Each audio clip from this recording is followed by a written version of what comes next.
So in this video, I'm going to be giving an update on my healing journey with following a strict carnivore diet. It's changed in the last week again, and probably as of today, I'm going to be tweaking it slightly. So recently, up until about a week ago, I was still having kefir and green tea and it wasn't strict carnivore, but I've cut those things out now. I know that my SIBO is under control, which I can show on the Airy 2 breath testing app, which I've been keeping track of. And so I know there's nothing really feeding the SIBO now, or is there? That's the thing that I'm getting to. Potentially something within the meat, the glucosaminoglycans apparently is a carbohydrate within the meat that I didn't know about. I actually thought it was really healthy. The same thing, a similar thing to bone broth. I think bone broth is hydroxyproline, which triggers something like the gelatinous effect that bone broth has, and this apparent healing ability that it has on the gut. If you've got gut issues or histamine issues, the bone broth can actually be causing more damage than good. And it's the same with this fatty meat, which I've bought. I normally buy the big chuck roast. You might have seen it in my previous video. I chop it all up, and I've been having sous vide steaks every day, loving it. I've tried pressure cooking, air frying, braising, searing, and so far the sous vide and the sear is the best, most tastiest and enjoyable steak which I have, and it feels so sustainable when I'm doing that. But recently I found out about these carbohydrates like the cartilage and the tendons and ligaments, and any fats in there as well, saturated fats apparently, when we're dealing with I would say severe gut issues, which is what I believe I have. Suspected histamine, mast cell activation, potentially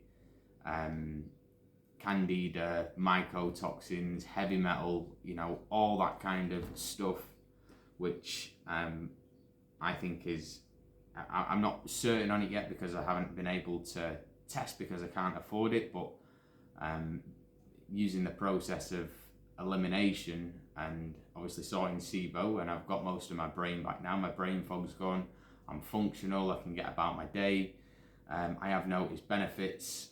It's like I've climbed stages of health, and I hit certain points where I've healed up until a certain point, and then I can't get any higher, but I still know I have to go further to get to optimal health, to where I believe my body's functioning correctly like a normal human being's. But the things that are holding me back, I've had issues with sugar in the past and yeast. Again, never been tested, but just symptoms can kind of talk for themselves, and intense sugar cravings, like severe sugar addiction, I would say, for most of my life, which probably contributed to the downfall of my health and gut. Along with that, mold exposure. I've lived in houses when I was younger with bad mold exposure. I looked on my windows in my current bedroom, and around the ceiling, around the window, there's all black dots from mold. I mean, I tried wiping it and it doesn't come off, so that again, it's not great. And then there's the mast cell activation syndrome, there's the inflammation within my gut, there's all the oxalates that I've been eating for years, thinking that I'm healing my body with all these healthy foods which are full of oxalates.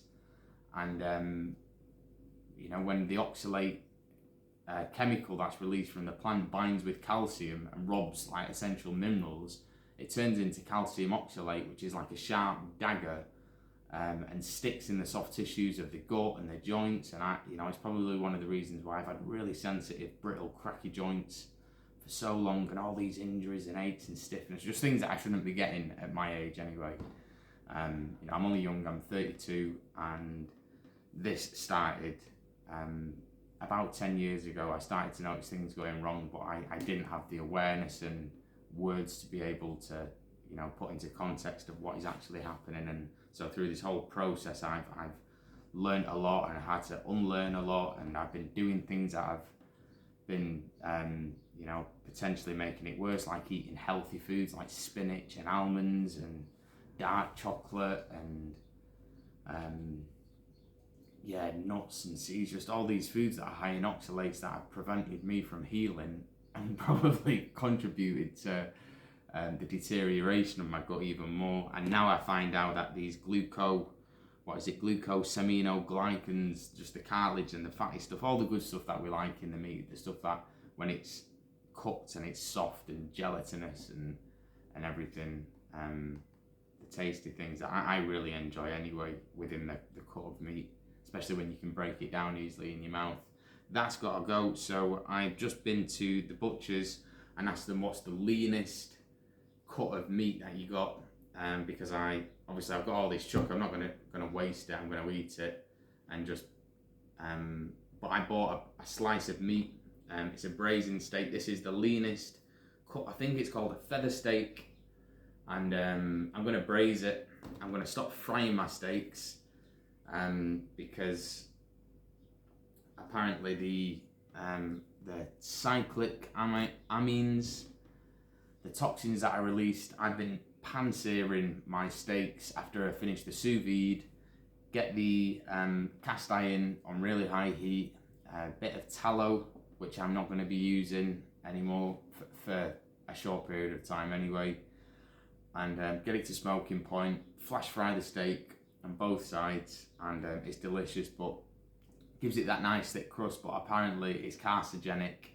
And while I believe that I have mast cell activation and excessive histamine in my system, I'm really just trying to minimize everything, every kind of stress that I'm putting onto my body and putting into my body, so that my immune system can just start to down-regulate and relax. And because having the kefir and then having these carbohydrates in meat, and if I'm feeding candida or bacteria, they're going to be producing more histamine. It's going to be triggering more inflammation, and it's just going to perpetuate and just keep going and going and going. So it's becoming so restrictive and so minimal. But if this is the way to go, then this is the way to go. I'm determined. It's tough. I've been craving sugar all day as well. But it is what it is. I'm sure I'll overcome the addiction. I've overcome addictions in the past. I've stopped smoking, stopped drinking, don't really go out anymore, partying, but food and sugar is definitely by far the most difficult thing that I've had to give up and control. But I'm sure good things will come out of it, and which is why the alternative is that I just perpetually eat things, have brain fog. I enjoy food, but then I'm dysfunctional for days, sometimes weeks on end. It takes me ages to heal now, probably because the level of damage in my gut. I had to quit my job last year, and I've been working part-time from home, not making that much money. I can't afford testing, like the organic acid test is the test that I would definitely have. I would have mold testing. I'd have mold testing done in the house. These things are pricey, so I'm having to navigate my way through this as best as I can, doing all the research. When I have the energy, like I've got mental energy now, my brain's working because I'm just on meat. That's great. I've got to that stage. Now I need to take it to the next stage, which is just eating very lean beef for the next week, 2 weeks maybe, until I feel it's ready to. I obviously don't want to just eat very lean meat for too long, because we know that's not good for us. We need all the essential fatty acids within the meat. We need the fat soluble vitamins, which we're not going to be getting any, or minimal from this. There's barely any fat in that you can see, compared to something like this, which is it's just full of it, and I love that stuff. But that, once I finish this batch, it's just going to be lean beef for a couple of weeks, and then we'll see how that goes. I'm hoping there's going to be good progress. I might lose a little bit of weight. I don't really want to. I've kind of got to take the hit with that. I've got a wedding coming up, and I already feel gaunt, like in my cheeks when I go on keto and carnivore. It's like I lose all this fat that I haven't even got. I'm so lean as it is, not like I'm trying to show off or brag. I would actually appreciate a bit of fat and a bit more body mass, but my body is obviously in a stress state and it can't build at the minute because of the situation it's in. And I have been playing around with binders, taking like activated charcoal, a bit of clay, bentonite clay here and there, and some chlorella, you know, suspecting the die-off, and I've been taking some supplements, some biofilm busters, and acetylcholine, like 2,000 milligrams twice a day, just to break down any biofilms that might be in my gut. And then I'm drinking Powdarco, along with eating a strict carnivore diet. So that's the protocol that I'm doing to help kill off any candida and obviously starve them, which I've not been doing because I've been eating these bloody fatty cuts of meat which apparently contain carbohydrates. I've only just learned that. So it's, you know, 3 steps forward, 2 steps back, and becoming even more refined and more restricted. But I'm hopeful, it makes sense. And also, you know, understanding this mast cell activation syndrome is, I'm beginning to learn about it more, and you know, how it's just become oversensitized, and anything like even pollutants in the air or something that I drink, or if I'm not breathing correctly, I'm just in a very precarious state where anything can trigger the mast cells to release more histamine, and then I know it's happened because I get tinnitus come through from my right ear, my hands go cold, and my body just feels like something's off, and that's got to be the histamine. Oh, and also spending time around too much time on my phone, so EMFs, and apparently if you're sensitive to that, that can be a sign of mycotoxicity, which is mold, which is bad news, you know. It just is what it is. It's my journey. I'm not playing the victim or anything. I've been through a lot, and I feel hopeful that I can work my way through this with the sheer determination and knowledge and just persistent research. I'm getting close, and yeah, just trying to keep my mind focused, not to just to really sit with these cravings when they come up for food and sugar. It's difficult being on such a restrictive diet, and especially going to this family party. It's going to be wedding cake and alcohol and everything, and but I've got to put my health as the top priority. Everything else is second priority, really. Socializing is important, but you know, without my health, I can't really socialize, and I don't want to be doing things to please other people. You know, I've probably done enough of that in my life.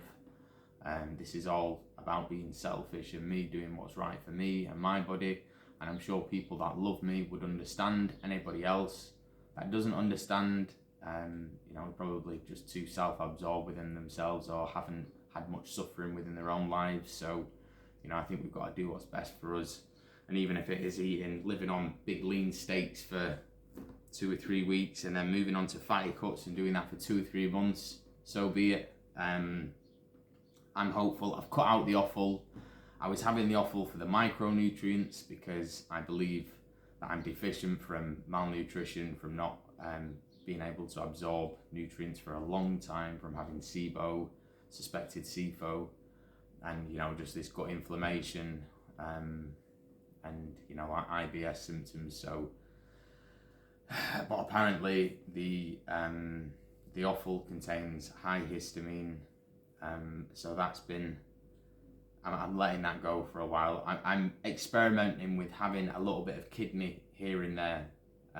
Kidney's got the enzyme, the diamine oxidase, which can actually help break down the histamine. So I'm just playing about with that on and off, and I'm trying to notice when I don't have it, how I feel when I do have it, if I notice any tinnitus or cold sensations come in my hands. So yeah, it's a lot to juggle, it's a lot to take in, but it's progress, and I felt like sharing. I'm definitely making progress. I know I am, because of how I feel. and it can only get better, I believe. And in the gym, you know, when I'm training in the gym, my joints feel good for the first time in a long time. In the past, I've gone to the gym and trained, and it's just like, I'm going to injure myself.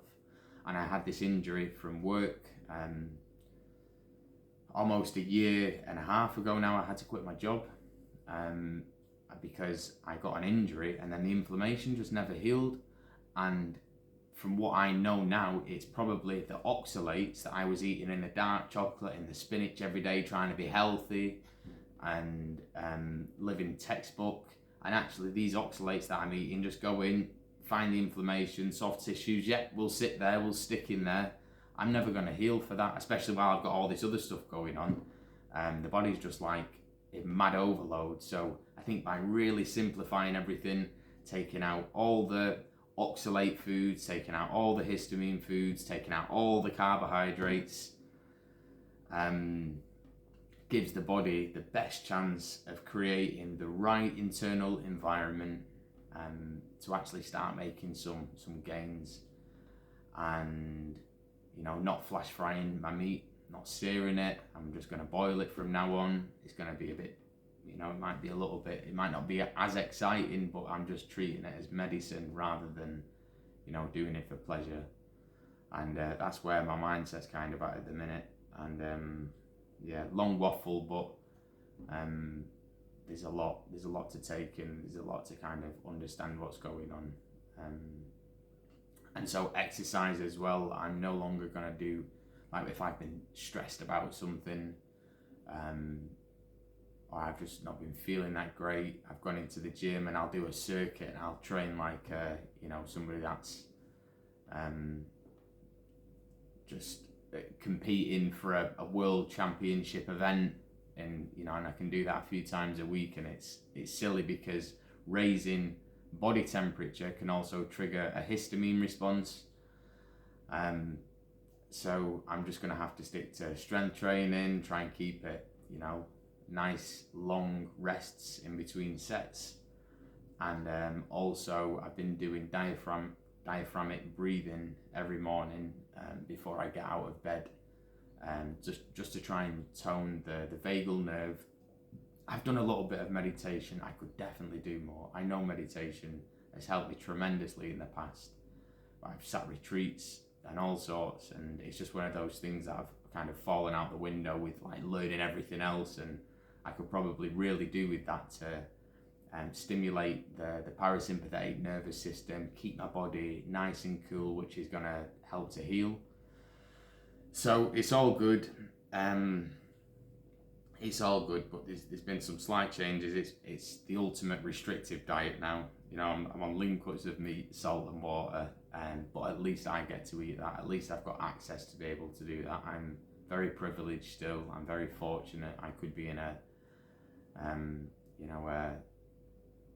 much worse situation than I am now.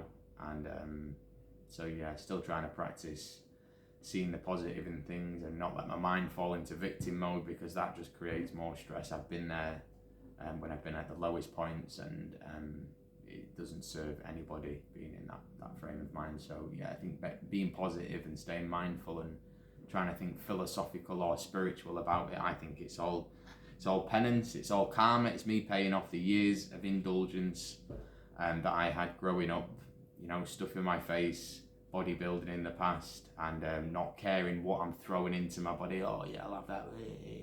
Just eating cakes and chocolate and Mars bars, and chocolate is so high in oxalates, and I was a chocoholic for many years.